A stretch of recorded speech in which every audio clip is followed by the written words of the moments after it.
اگر ہم ماحول کی بات کرتے ہیں، جو بھی نیچرل سسٹم ہوتے ہیں وہ سارے امپورٹنٹ ہی ہوتے ہیں. جو بھی ہمارے ایکویٹک سسٹمز میں یا ہمارے ٹیریسٹریل سسٹمز میں جو بھی ہمارے کچھ نیوٹرینٹس آتے ہیں وہ سنک کے طور پہ اسی ویٹ لینڈ میں جمع ہو جاتے ہیں. جتنے ہمارے ویٹ لینڈز کم ہوتے جائیں گے اتنی ہماری ترقی کم ہوتی جائے گی. جو ٹوٹیلٹی ہے بایوم کی وہ اس سے ختم ہو جاتی ہے کیونکہ ہمارے سنکس ختم ہو رہے ہیں. اب جتنا انکروچمنٹ ہو گیا، اگر اسی حد تک یہیں پہ اس کو روکا جائے تب بھی ہم سیف ہیں. ضرورت یہ ہے کہ جتنا بھی ہمارے پاس ویٹ لینڈ کا ایریا بچ چکا ہے اتنا ہی ہم بچا لیں.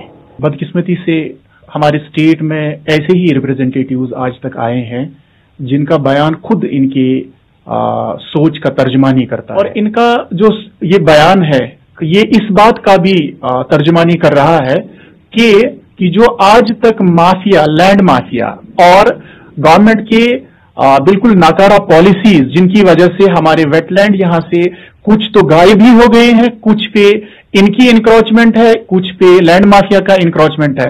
یہ ایسا ان کے بیان سے ایسا لگ رہا ہے کہ یہ اسی مافیا کا ایک حصہ ہے. ان حالات میں ان کا یہ بیان بہت ہی قابل مذمت ہے اور اس کے خلاف مہم چلائیں گے جس طرح ہم نے توسا میدان میں مہم چلائی ہے. ہم اپنے ویٹ لینڈز کو محفوظ کریں گے اور ہمیں اس کے لیے کچھ بھی کرنا پڑے گا وہ ہم کرنے کے لیے تیار ہیں.